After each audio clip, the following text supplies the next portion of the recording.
Before I begin, I would like to confirm my voice and my video is clear.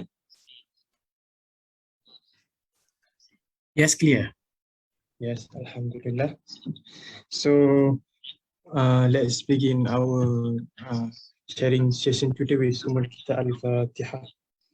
أعوذ بالله من الشيطان الرجيم بسم الله الرحمن الرحيم الحمد لله رب العالمين الرحمن الرحيم مالك يوم الدين إياك نعبد وإياك نستعين اهدنا الصراط المستقيم صراط الذين أنعمت عليهم غير المغضوب عليهم ولا الضالين آمين.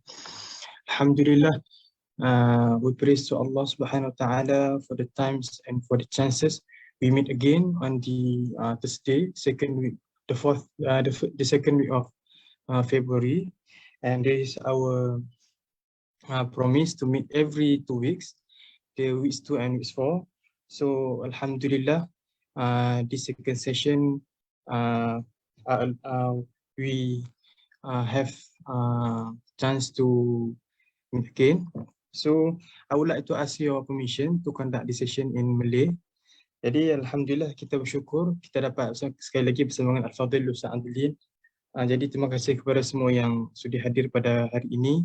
Boleh share dan boleh juga komen dengan kawan-kawan yang lain sama ada di Facebook ataupun di live session di Zoom ni supaya manfaat program ini dapat kita sampaikan kepada seluruh para pelajar, kawan-kawan kita dan seluruh orang yang kita tersayang lah.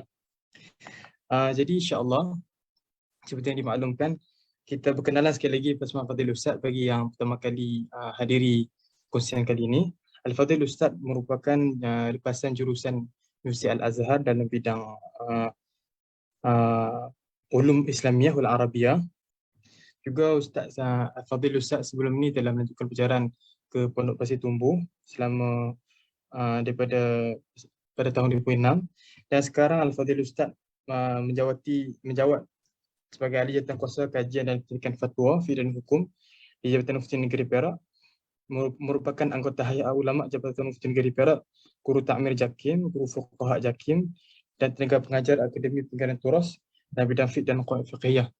Jadi alhamdulillah sama-sama kita mengambil faedah daripada Fadhil Ustaz atas perkongsian pada kali ini. Tajuk pada hari ini ialah sakit, musibah atau manfaat dalam Islam. Satu topik yang menarik untuk kita dibincangkan, melihatkan kawan-kawan ataupun ayah-ayah atau atuk kita yang telah ditimpa penyakit yang kronik sama ada yang kronik ataupun yang akut.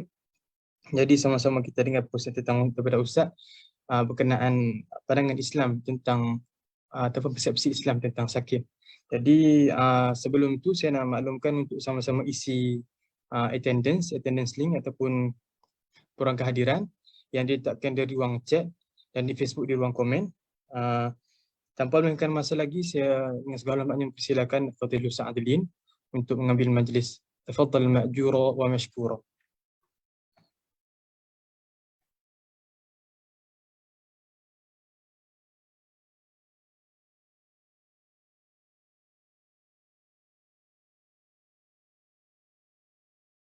Ustaz tak buka mic Ustaz.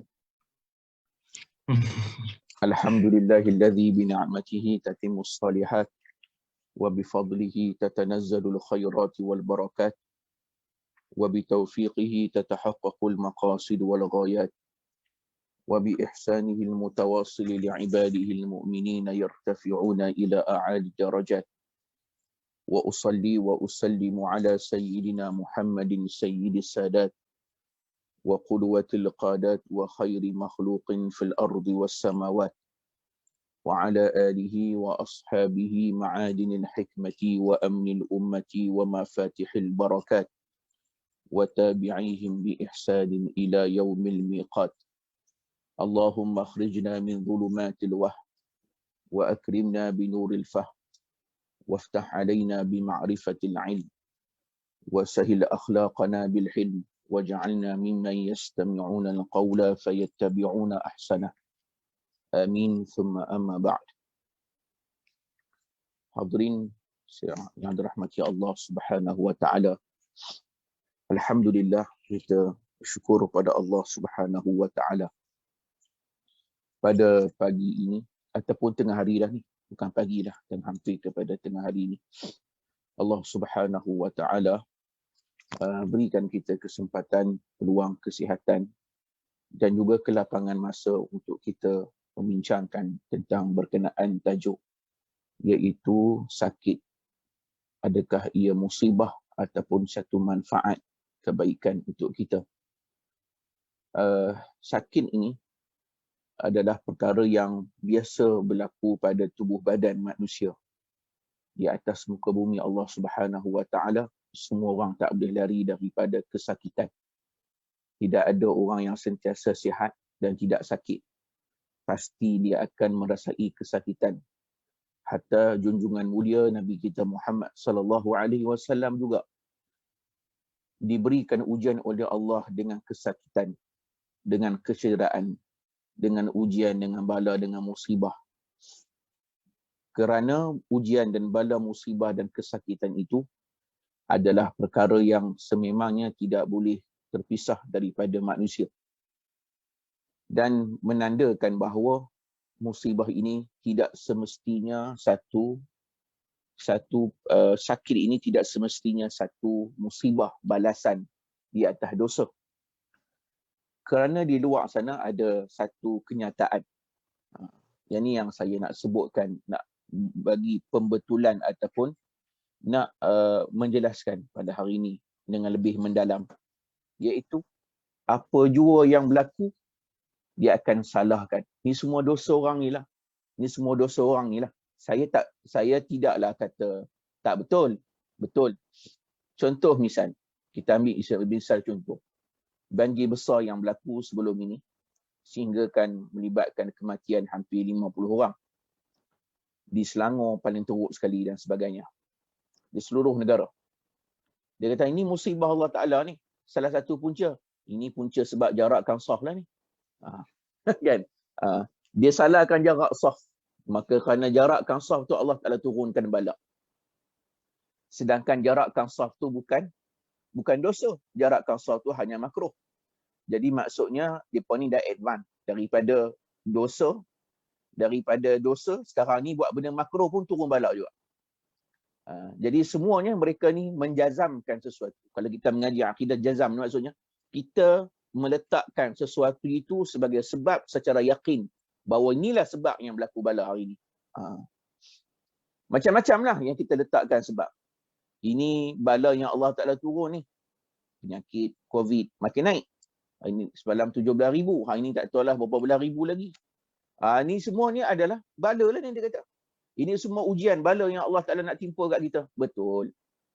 Kita tak nafikan bahawa ada daripada musibah yang Allah turunkan di atas muka bumi ni adalah dalam bentuk bala. Ada yang Allah Ta'ala turunkan kerana ujian. Tetapi kita kena faham.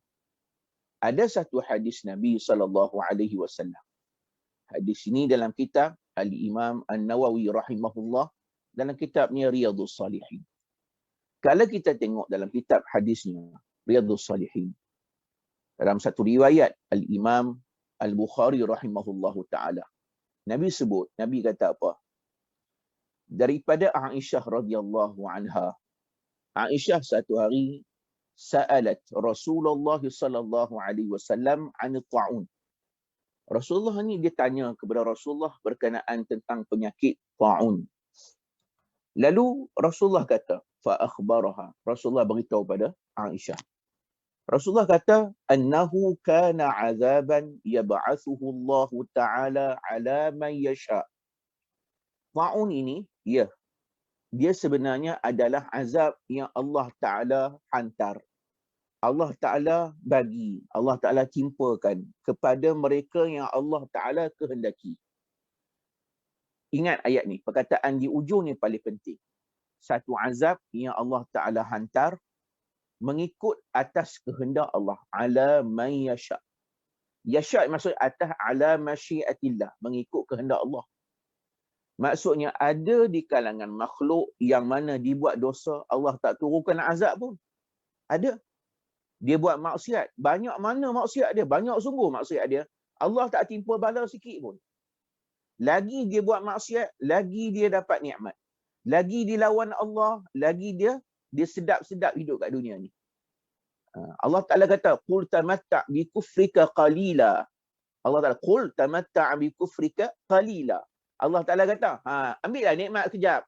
Kufur kamu tu, kamu ambillah nikmat sekejap dengan kekufuran kamu tu. Allah Ta'ala kata, ambil, puaskan hati kamu. Tamatta', nikmatilah sepuas hati kamu. Nikmatilah sepuas hati kamu. Allah Ta'ala sebut dalam Quran. Nampak? Tetapi ingat, Allah Ta'ala kata, nanti dekat akhirat nanti, aku akan balas lagi teruk daripada bala di dunia. Maksudnya apa? Bala yang ada dekat dunia ini, dia sebenarnya bala yang sedikit, 0.001% daripada azab di akhirat. Itu saja. Ta'un ni 0.001% saja. Bala yang kita rasa besar ni, yang kita kata rasa bala yang kita tak boleh nak elak dah ni, adalah bala yang kecil je berbanding bala di akhirat. Akhirat besar lagi bala dia.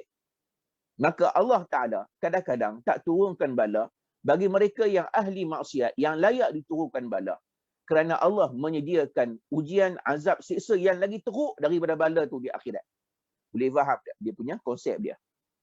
Itu sebab alama yasha', atas mengikut kehendak Allah Subhanahu wa Ta'ala.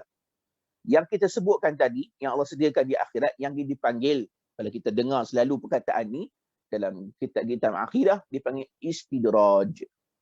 Inilah dipanggil istidraj. Kita jangan rasa bila tak dapat sakit, bila sihat walafiat, tak kena balak, kita rasa Allah Ta'ala sayang kita. Yang inilah istidraj. Istidraj adalah merasakan bahawa kita ni mulia di sisi Allah, ada makanah kedudukan pada Allah, dalam keadaan Allah Ta'ala tak bagi musibah kat kita, bahkan melimpahkan nikmat lagi kat kita. Yang ni adalah istidraj. Dia ditipu, Allah Ta'ala menipu daya dia dalam kehidupan kat dunia ni. Allah Ta'ala sebut dalam Quran, contohnya ayat berkenaan tentang istidraj, Allah Ta'ala kata apa?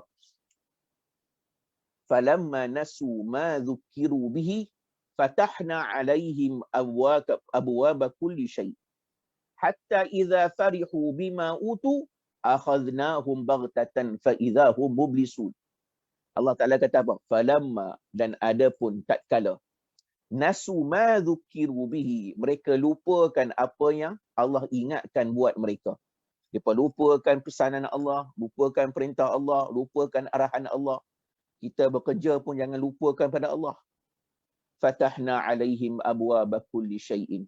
Dia tak solat, dia berzina, dia buat maksiat. Tapi Allah tak turun bala. Allah Ta'ala fatahna alaihim abwaba kulli syai'in. Allah buka pintu sekalian nikmat yang ada di atas muka bumi ini. Allah bagi kat dia. Tengok dia makin sihat walafiat. Hatta idza farihu, sampailah nikmat yang didapat tu dia rasa seronok. Ya Allah, bestnya dapat nikmat lagi. Buat maksiat tapi dapat nikmat. Nampak tak? Kita bahasa bunda kan? Kita pedajih orang, kita dapat nikmat. Kita pedajih orang tapi dapat nikmat. Seronok kan? Seronok. Farihu. Itu sebab kita jangan seronok bila dapat musibah. Daripada ayat ini, para ulama lebih rasa sedih bila dapat nikmat daripada dapat musibah. Para ulama, bila dia dapat nikmat, contohnya, hari ni ada orang bagi duit kat dia. Hadiah emas kat dia. Sebunjut ataupun satu uncang emas letak kat depan dia. Dia menangis hari tu sampailah pagi esok. Dan dia renung, hari ni dosa apa aku buat pada Allah Ta'ala. Dia dapat nikmat satu uncang emas, dia menangis sampai hari esok. Dan dia fikir, dosa apa pula hari ni. Maksudnya apa? Dia dapat uncang emas, dia rasa uncang emas tu dia dapat kerana dosa dia. Bukan kerana nikmat Allah Ta'ala tu satu, tapi kerana dosa dia. Dia takut. Sebab dia takut dia di kalangan orang yang istidraj, yang mustadrajin, yang diberikan istidraj oleh Allah Subhanahu wa Ta'ala. Takut. Hari esok pula dia kata, ya Allah, esok tolong jangan bagi nikmat lagi macam ni. Tolong ya Allah. Ini dalam riwayat cerita ulama. Saya tak ingat nama siapa, tetapi ini cerita ulama secara umum je lah. Siapa pun Allahu a'lam lah. Tapi nak sebut, dia kata, ya Allah, ya Tuhanku, esok ni ya Allah tolonglah jangan bagi aku nikmat lagi. Cukuplah tu, memadai dah. Jangan bagi aku nikmat lagi ya Allah. Esok tu dapat nikmat lagi, nangis lagi. Maksudnya setiap kali dapat nikmat, dia sedih, menangis, dia merintih, dia rasa diri dia dapat musibah. Maksudnya besar lagi musibah dapat nikmat daripada musibah mendapat musibah yang sebenarnya. Itu sebab Allah Taala kata wa nabluukum bil khairi wasyarri fitnah. Apa maksud dia? Wa nabluukum bil khairi wasyarri fitnah. Allah sebut dalam Quran, kami uji kamu dengan kejahatan, bisyarri wal khairi, dengan kebaikan. Ada orang lupa diingatkan ujian ni dalam bentuk kejahatannya, musibahnya. Bukan. Sakit je. Tak. Bukan ujian tu turun dengan musibah dia. Wal khairi, kebaikan pun Allah Ta'ala kategorikan sebagai ibtila, bala, musibah. Kebaikan yang kita dapat ni pun, nikmat kereta baru kita dapat, ini musibah. Baju baru kita dapat, musibah. Anak yang lahir kat dunia, itu musibah. Musibah sebab ujian buat kita. Fitnah.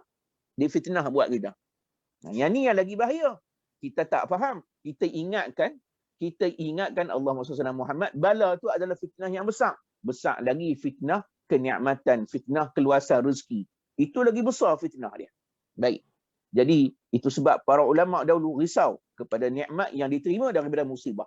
Sehingga kan, ada satu kata-kata Al-Imam Ibnu Athaillah As-Sakandari rahimahullah. Dia kata apa? Ibnu Athaillah ni. Dia kata, Allahumma salli ala Muhammad. Dia kata apa? Allahumma salli ala Muhammad. Allahumma salli ala Muhammad. Dia kata, khaf min wujudi ihsanihi ilaik wa dawami isa'atika ma'ah an yakuna istidrajan lak sanastadrijuhu min haitsu la ya'lamun wa umli lahum inna kaidi matin. Ibnu Athaillah As-Sakandari, dia pengarang kitab hikam, kata-kata hikmah, kitab tasawuf yang terkenal. Dia kata apa? Khaf, takutlah kamu, min wujudi ihsanihi ilaik. Ini dalam ilmu tasawuf dia ajar pada kita, bagi orang yang kita, sebab bila bala ujian ni, kita kena berinteraksi bala dengan ujian ni dengan sudut tasawuf. Maksudnya kita hidup ni, kita kena dapat ujian dengan sudut tasawuf.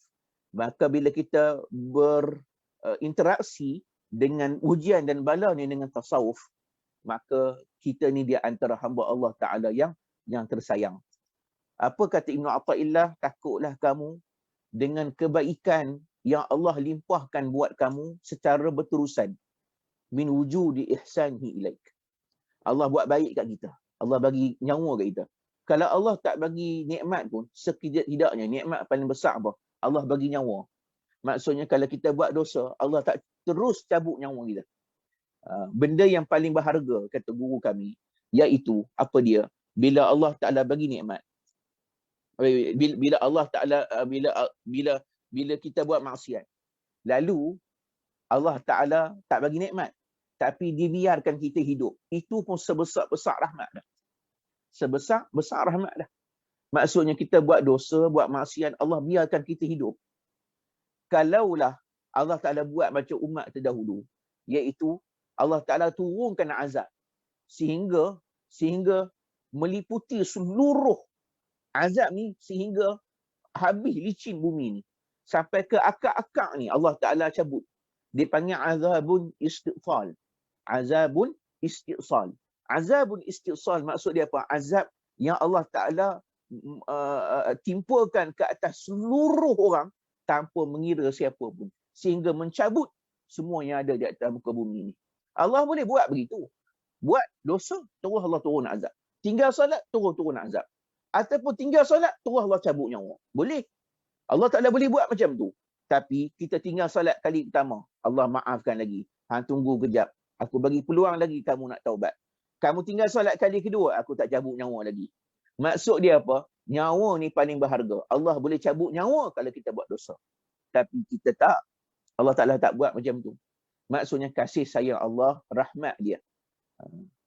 Kita panggil mercy ocean. Maksudnya keluasan rahmat Allah Subhanahu Wa Ta'ala pada kita semua ni cukup banyak. Baik, tak apalah. Ya, kena faham bahawa azab ta'un. Ni saya nak syarah hadis ni lah pada pagi ni ataupun pada tengah hari ni. Iaitu Allah Ta'ala turun pada siapa yang Allah Ta'ala nak. Nampak tak? Faja'alahu Allah Ta'ala rahmatan lil mu'minin. Cantik tak? Nabi kata, Allah jadikan musibah ini, ta'un ini adalah rahmat bagi orang-orang yang beriman. Itu sebab orang beriman melihat musibah Allah itu memandang musibah Allah dengan nikmat berbanding dengan orang kafir, orang fasik.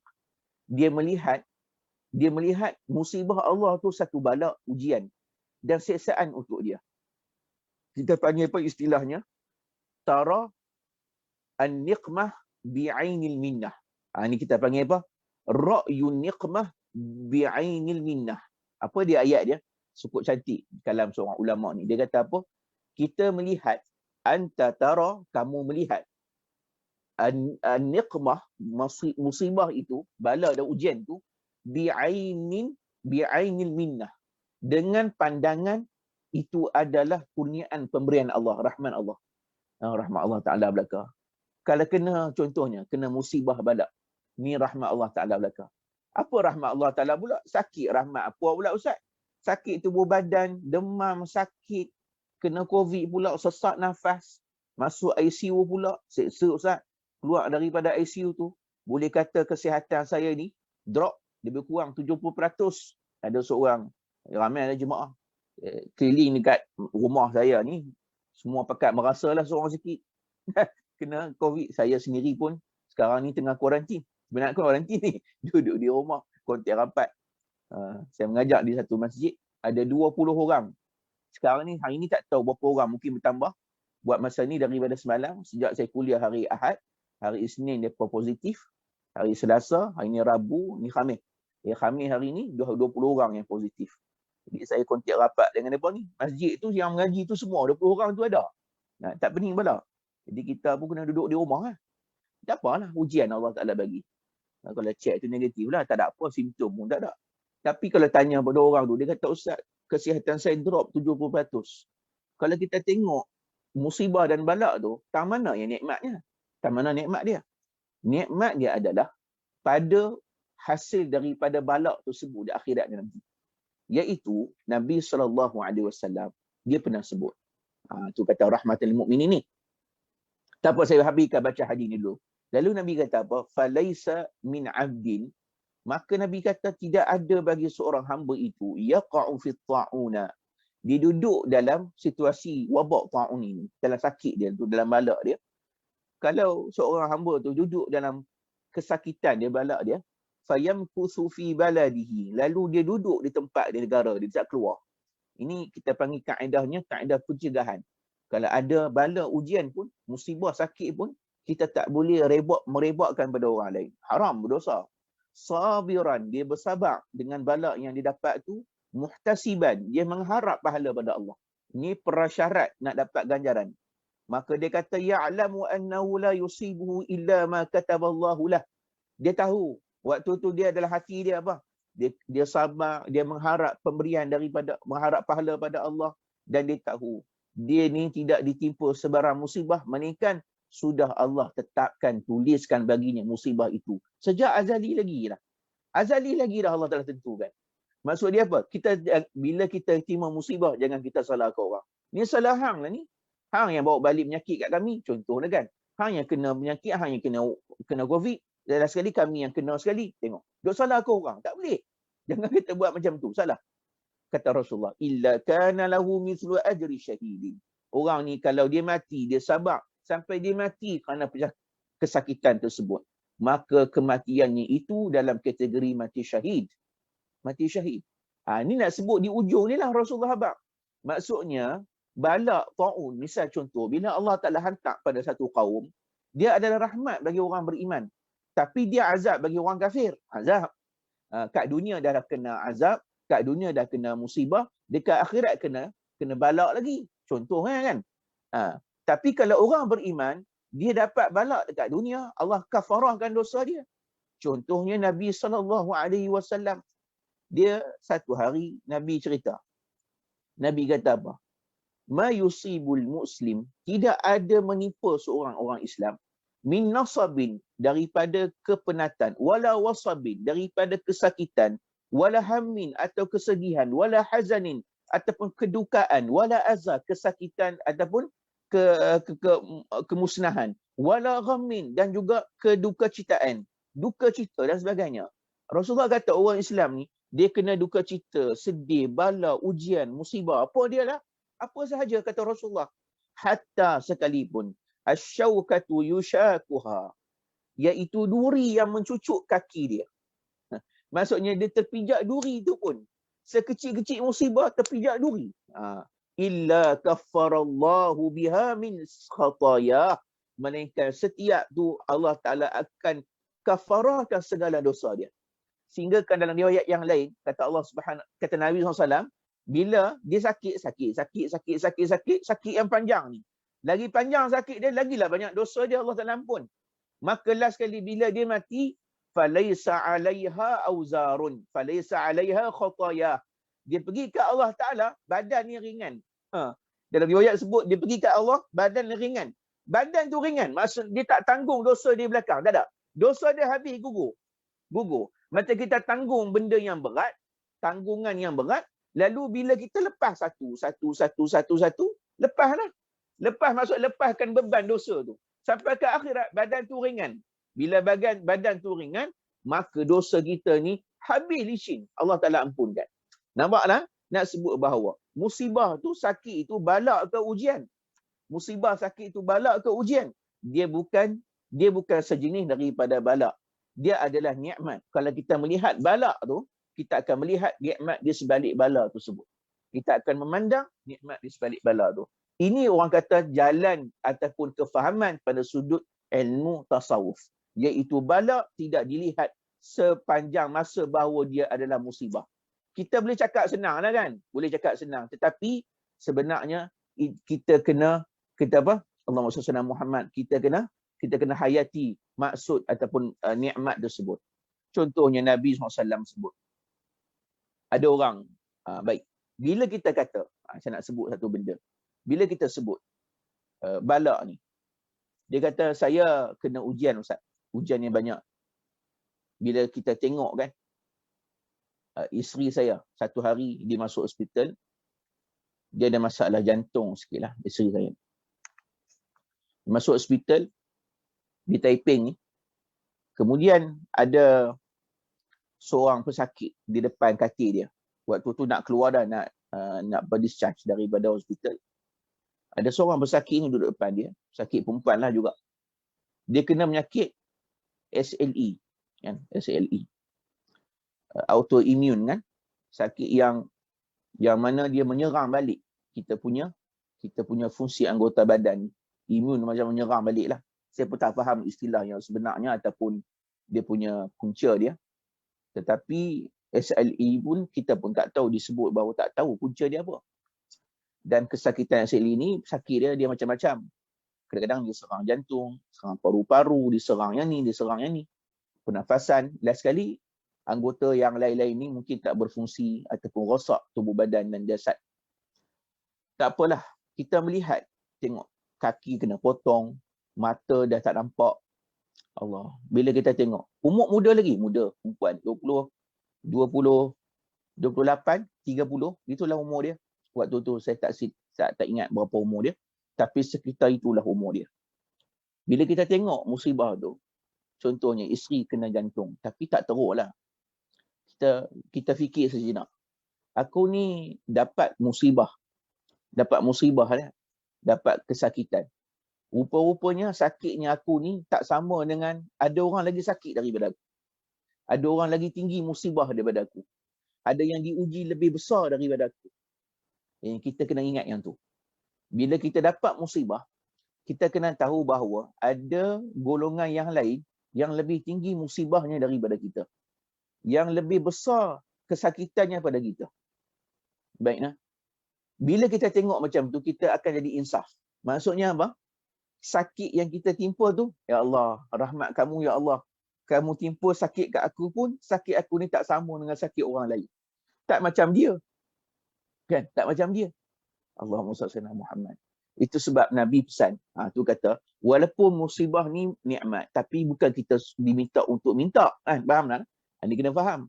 Musibah ni, kalau kita melihat dia dengan mata pandangan nikmat, rahmat di sebalik musibah. Tetapi, kita jangan minta pula musibah tu. Tak ada orang minta musibah kan? Sebab Nabi sendiri pun hari-hari minta ke Allah Ta'ala doa. Contohnya di waktu pagi dan petang. Nabi akan doa lepas subuh dan lepas maghrib. Apa dia? Allahumma inni as'alukal afiyata fid dunya wal akhirah. Ingat ni doa ni. Nabi minta sungguh. Kita ni kena biasakan baca doa ni. Allahumma inni as'alukal afiyata fid dunya wal akhirah. Ya Allah, ya Tuhanku, aku memohon pada kamu afiat di dunia dan akhirat.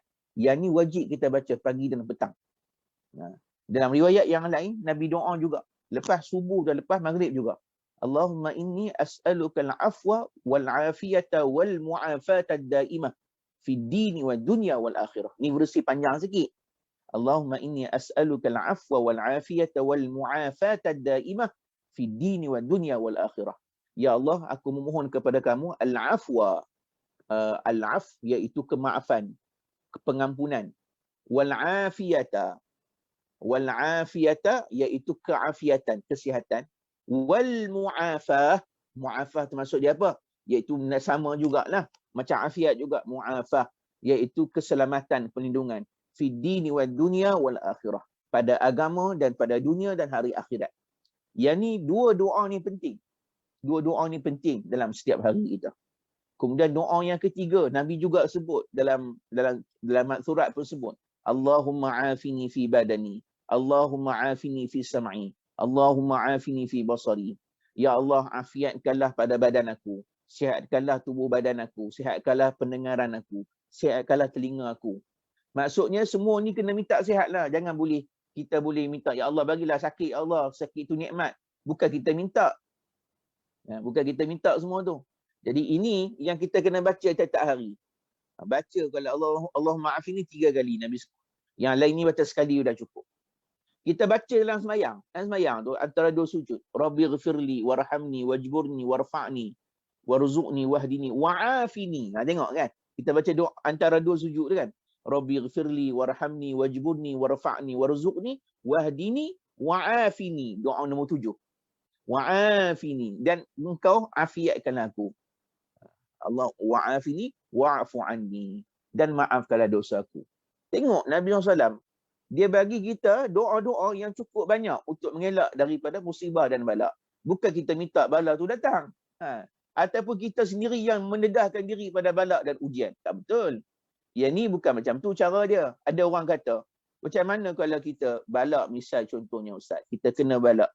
Kita ingat kan, ini semua takdir Allah. Kalau Allah nak kena juga. Jadi saya rasa, tak payahlah pakai mask, tak payahlah jaga SOP. Biarlah macam tu. Hidup kita ni macam ni, kita kena redha je lah. Kita serahlah diri pada Allah Ta'ala. Tak boleh. Bukan macam tu. Ada orang kata, kalau kita makan ubat, adakah itu menafikan ketentuan bala, ujian dan qada dan qadar Allah? Tak. Ada seorang ulama, dia kata apa? Cukup cantik ayat dia. Dia kata apa? Tuan guru, saya ni sakit, saya makan ubat. Adakah bererti saya melawan ketentuan dan qada Allah Ta'ala? Dia kata saya sakit, lalu saya makan ubat.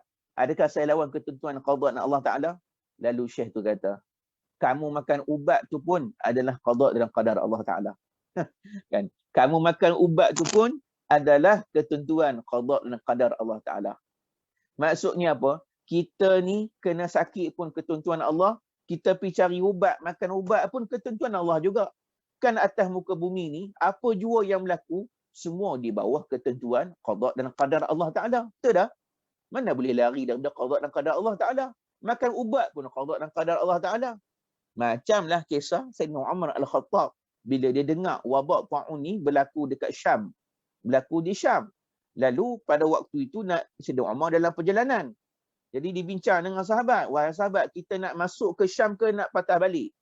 Kita dah bergerak dah ni dalam separuh perjalanan dah.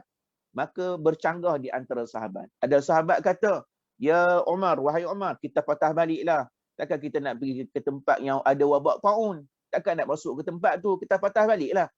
Kita cakap, takkan nak cari naas. Kan, elok-elok kita sihat, pergi ke sana, kita kena ta'un. Datang Abu Ubaidah Al-Jarrah radhiyallahu anhu, aminul ummah. Nabi Abu Ubaidah Al-Jarrah, dia kata apa? Wahai Umar, atafirru min qadarillah? Wahai Umar, kamu nak ikut cakap dia, nak lari pada qada dan qadar Allah Ta'ala? Abu Ubaidah dia pandang macam, bila kita lari daripada tempat wabak itu, seolah-olah kita lari daripada qada dan qadar Allah. Lalu apa kata Sayyidina Umar? Cantik ayat dia. Nafirru min qadarillah ila qadarillah. Wahai Abu Ubaidah, Tak, kita tak lari daripada qada dan qadar Allah. Kita lari daripada qada qadar Allah kepada qada dan qadar Allah. Maksudnya kita patah balik ni pun di bawah qada dan qadar Allah Taala, ketentuan Allah Taala juga. Nampak tak? Maksudnya sakit pun qada dan qadar Allah, ambil ubat pun qada dan qadar Allah. Dia tak akan melawan antara satu sama lain. Jadi ada orang tidak faham erti maksud qada dan qadar Allah Taala ni. Seolah-olah macam kalaulah dia kena sakit, dia kena biar je. Tak boleh berubat, tak boleh nak ubati sakit tersebut. Salah. Nabi SAW tu, macam saya sebutkan tadi, bila kita ingat kena balak dan ujian, kita kena ingat ada balak yang lagi besar. Macam dalam satu riwayat sebut, Nabi kata apa?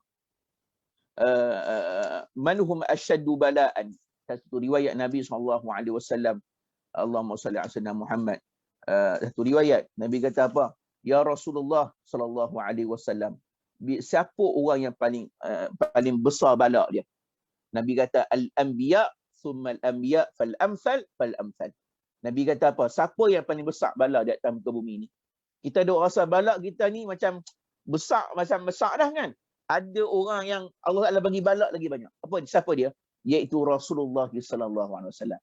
Rasulullah, para anbiya, depa balak lagi besar lagi. Contohnya apa? Demam. Ini contoh yang terakhir lah sebelum nak berhenti. Lagi tinggal 3 minit lagi. Tak boleh lama-lama. Baik. Kata Rasulullah SAW dalam satu riwayat Al-Imam Muslim, Bukhari Muslim. Rasulullah ni pada satu hari, Abdullah bin Mas'ud, dia masuk, sahabat Nabi ni, nak kata balak Rasulullah tu lagi besar pada kita. Kita selalu kena demam kan? Demam. Kalau COVID pun antara simptom ni demam. Baik, tak apalah. Demam kuat ni Ustaz, dah 6 hari demam, tak kebar-kebar. Macam-macam lah kan? Kita cuba dengar hadis ni. Kita bila dengar hadis ni, kalau kita demam nanti, kita akan teringatkan Rasulullah SAW. Orang kata, bila kita kena nikmat, kena musibah, kena balak, kena kesakitan, kita akan teringat Rasulullah. Yang ni salah satu daripada bentuk penghayatan kita terhadap ingatan kita kepada Rasulullah SAW. Satu hari dia kata, aku berjumpa dengan Rasulullah.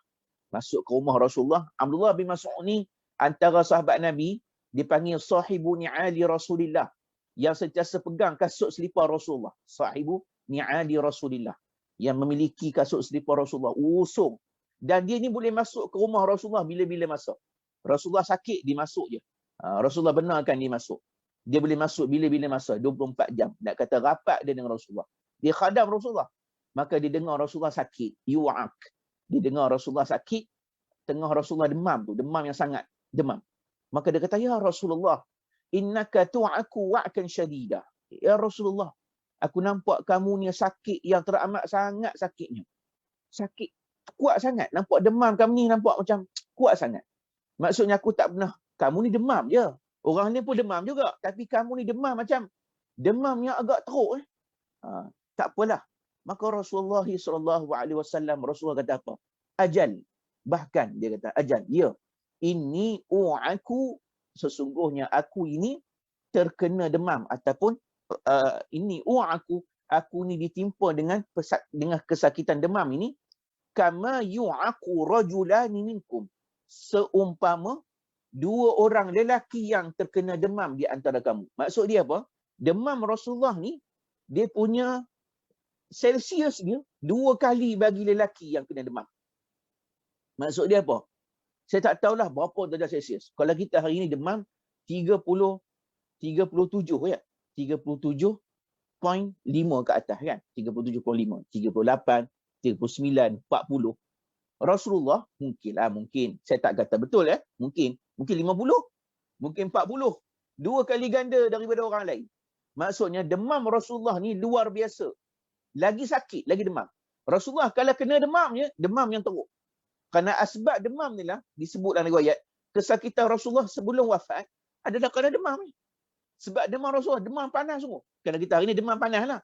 Tapi Nabi kata, demam panas aku ni 2 kali, 2 adalah bersamaan dengan 2 orang yang di kalangan kamu yang demam. Sama kepanasan dia. Maka Abdullah bin Mas'ud kata, ya Rasulullah, zalika anna laka ajrain. Kalau begitu ya Rasulullah, kamu dapat 2 pahala lah. Maka dia kata, ajal, ya betul. Zalika kadzalik. Begitulah. Kalau kita ni dapat musibah, balak yang lagi besar pada orang lain, maka kita dapat pahala lagi besar. Kafarah lagi banyak. Maka Rasulullah kata, "Ma min muslimin yusibuhu adza." Mana-mana orang Islam yang terkena bagi dia kesakitan, syaukatun fama fauqaha, sama ada kena cucuk dengan duri ataupun lebih daripada itu, illa kaffarallahu biha sayyiatihi, melainkan Allah ampunkan ke semua dosa-dosanya, wa huttat anhu dhunubuhu, maka digugurkan segala dosa-dosa dia, kama tahuttu syajaratu waraqaha, seperti mana daun daripada pokok gugur. Maksudnya apa? Gugurnya daun itu seumpama itulah misal umpama bidalan bagi dosa kita yang gugur. Kita tengok daun yang kering, bila digugur, duduk di atas lantai, duduk di atas bumi, begitulah dosa kita. Sakit, sakit, sakit, lagi bertambah sakit, lagi gugur dosa. Lagi bertambah sakit, lagi banyak gugur. Seperti mana gugurnya daun-daun yang kering. Maka inilah yang disebut dalam beberapa hadis berkenaan tentang bala dan kesakitan, yang setakat mana yang saya boleh bacakan pada pagi ini, dan untuk kita mengambil i'tibar dan juga pengajaran. Setakat ini sahaja, insya-Allah kita bertemu dalam masa dan peluang yang lain, insya-Allah. Qulu qawli hadza wa astaghfirullahal azim li wa lakum. Wassalamualaikum warahmatullahi wabarakatuh. Waalaikumsalam warahmatullahi wabarakatuh.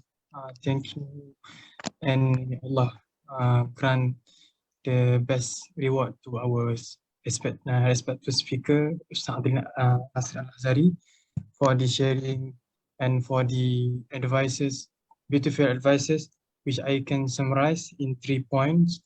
The first one is, when we are facing illness or feel sick, we have to see the test with eyes of tasawwuf, as mentioned by Ustaz Adil just now. When we see the sickness as a blessing from Allah, we are tested, because sometimes when every one of us will die, so then when we are got tested, our sins will be kafarah will be decreased, so it helps our hisab in the hereafter. So it makes that our journey to the heaven will be more easier. That's why I can relate based on Ustaz sharing just now. This is a beautiful journey. If we can see, I'm a student of medic, and we go to hospital every day, and then we see some of patients have incurable or chronic disease which cannot be cured.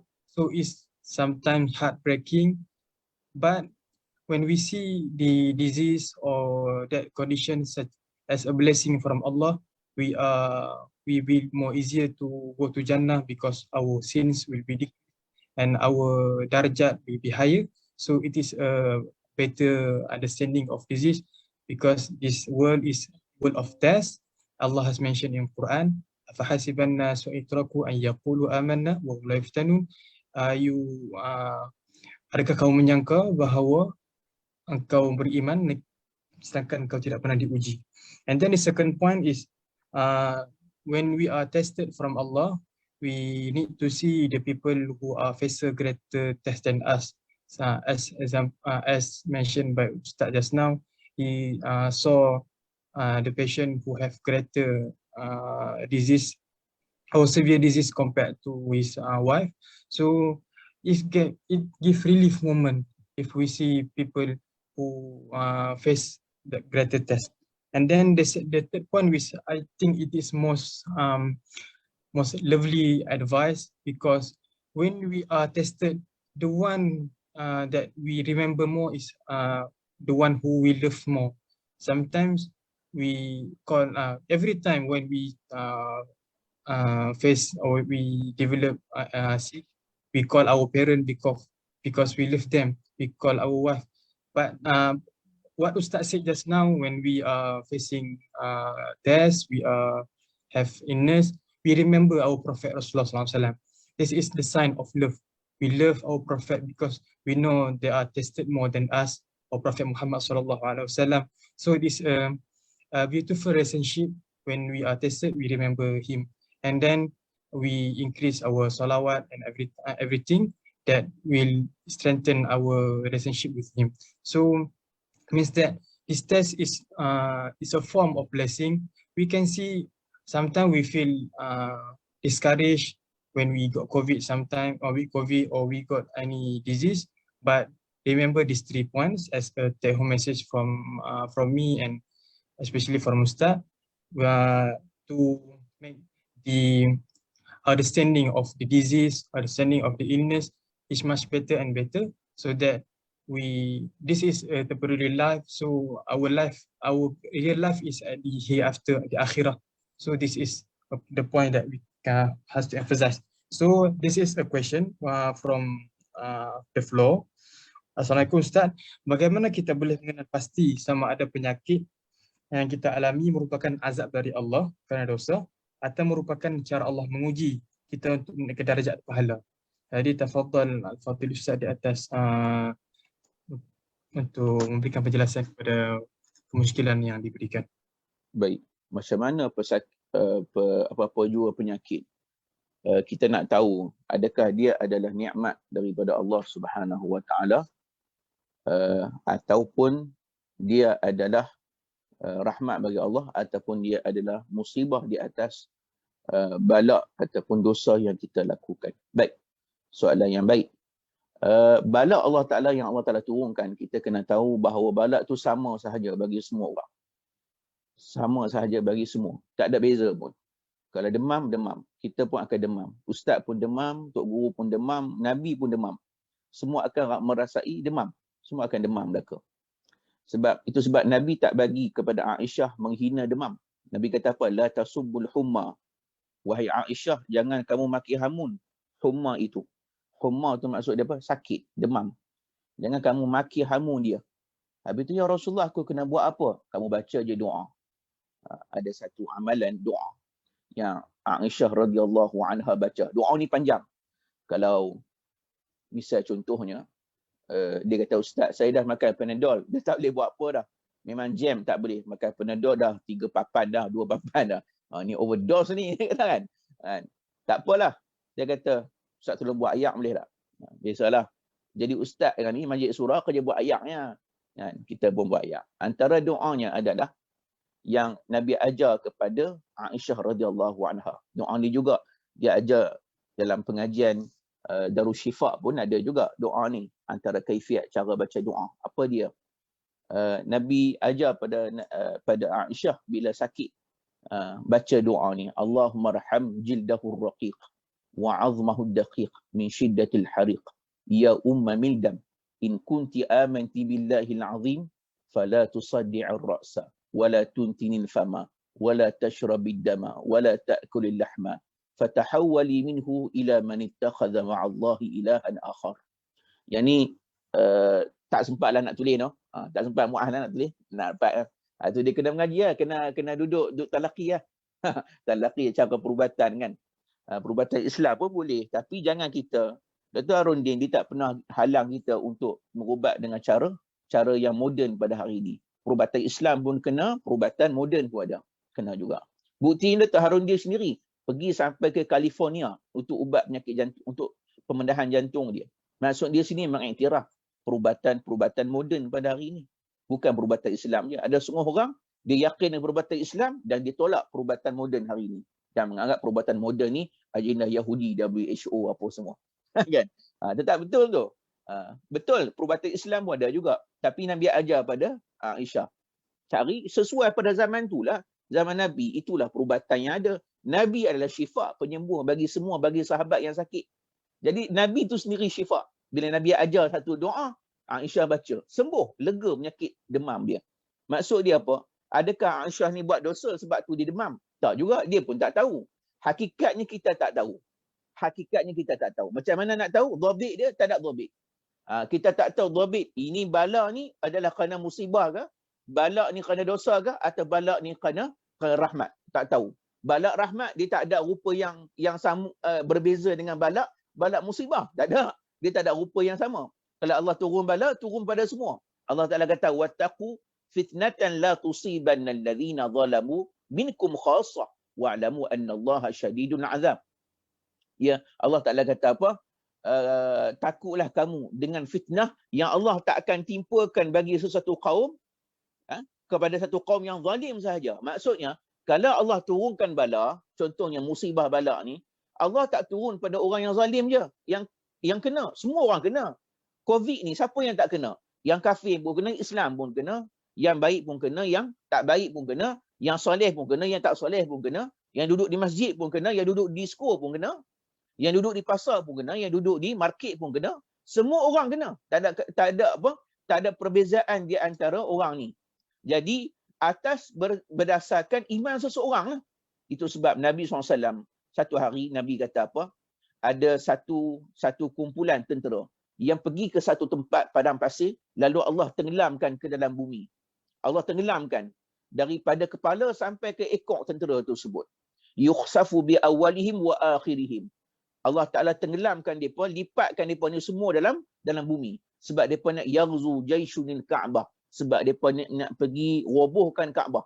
Di akhir zaman nantilah. Di akhir zaman nanti Allah akan tunjuk. Ni tanda akhir zaman adalah ada di antara manusia, tentera di kalangan manusia yang bergerak, berkumpul, pergi ke Mekah untuk robohkan Ka'bah. Sebelum mereka nak roboh Ka'bah, Allah Ta'ala ranapkan mereka dulu. Daripada kepala sampai ekor. Kepala tentera sampai ekor tentera tu. Lalu ditanya, Aisyah tanya, ya Rasulullah, yukhsafu bi awalihim wa akhirihim wa fihim aswaquhum wa man laysa minhum. Ya Rasulullah, ada di antara mereka yang Allah tenggelamkan ke dalam bumi ni, ada yang bukan daripada tentera yang nak pergi robohkan Kaabah pun. Di kalangan aswaquhum. Aswaquhum ni iaitu pedagang-pedagang yang nak pergi ke Mekah nak pergi berniaga, ataupun yang pergi nak buat umrah, ataupun yang pergi nak ziarah sahabat kawan-kawan. Bukan nak pergi roboh Kaabah. Tapi kebetulan ada dekat dengan kawasan tentera tersebut, Allah ranapkan semuanya sekali. Nampak tak? Di sini nak sebut apa? Ada di situ orang yang niatnya baik, yang perbuatannya baik. Ada di situ yang perbuatannya jahat, nak roboh Kaabah. Macam tu juga kita terima musibah hari ni. Ada orang yang baik akhlaknya, salatnya cukup, semua dia buat amal ibadat semua komplit. Jadi bila dia kena juga bala, bukan kerana Allah benci dia, tapi kerana Allah Ta'ala sayang dia. Dia kena tahu yang tu lah. Kalaulah dia ni di kalangan orang ahli maksiat, selama ni memang lalai pada perintah Allah, dia juga kena balak. Dia kena ingat balak tu kerana musibah, balak tu kerana dosa yang dibuat. Mungkin kerana dosa dibuat. Mungkin. Jadi benda ni semua boleh jadi kemungkinan belaka. Kan? Boleh jadi kemungkinan belaka. Jadi maksud dia, kalau kita nak tahu balak tersebut, memang kita tak tahu. Cuma kita kena suluh diri kita dulu. Suluh, aku ni baik ke jahat? Aku ni banyak tinggal dosa dan maksiat ke? Sebab itu dia antara cara kita nak tahu. Dhabit yang tepat tak tahu. Sebab bala yang turun sama. Allah tenggelamkan. Yukhsafu bi awalihim wa akhirihim. Allah tenggelamkan tentera ni semua. Termasuk yang ada dekat keliling dia. Semua masuk dalam bumi belaka. Kalau ikut bala, semua sama je dapat. Semua ditenggelam dalam bumi belaka.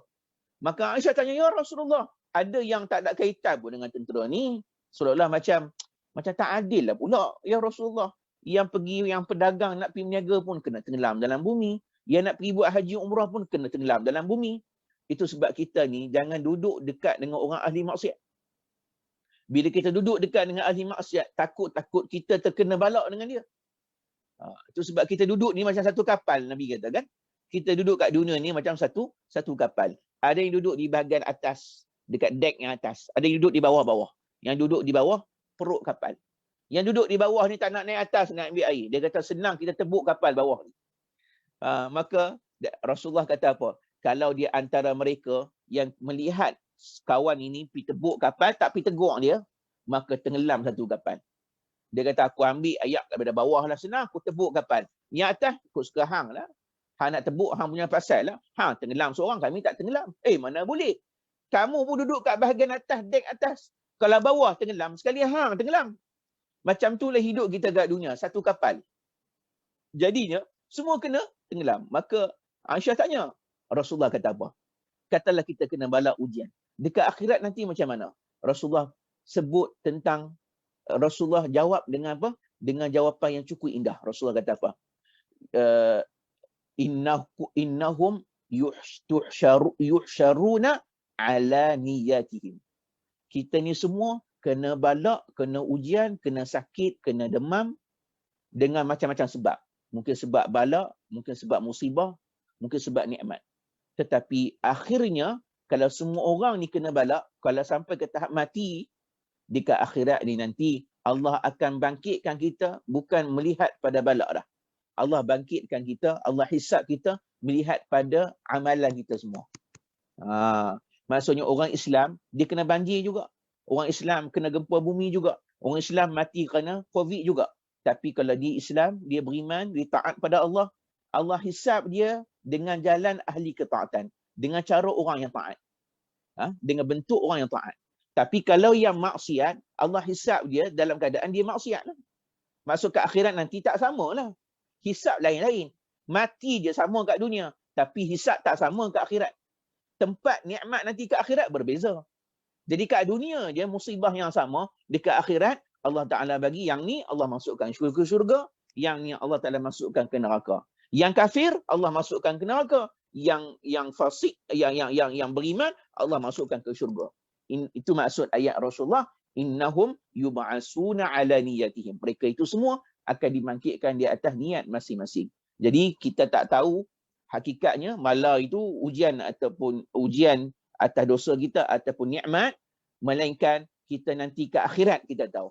Allah nak hantar kita, bangkitkan kita nanti di atas kebaikan yang kita buat, atas Allah layan kita di atas kita ni orang yang baik, orang beriman, ataupun Allah Ta'ala hisab kita dalam keadaan kita ni fasik pada Allah. Wa'iyadzubillah. Masuk dalam api neraka. Wa'iyadzubillah. Tak nak macam itulah. Jadi akhirat nantilah penentuannya. Bukan kat dunia. Penentuan yang sebenarnya di akhirat, bukan penentuannya di dunia. Wallahu a'lam. It's a beautiful answers from Al-Fadhil Ustaz. What I can conclude is the definitive measurement to look what is definition of musibah is fully understood by our scholars, because the giver is Allah itself, and we have to enter the hereafter to know. But it's better if we look on ourselves, as Ustaz said, to suluh the kita, as because the test or the disease sometimes will be make me nearer to Allah.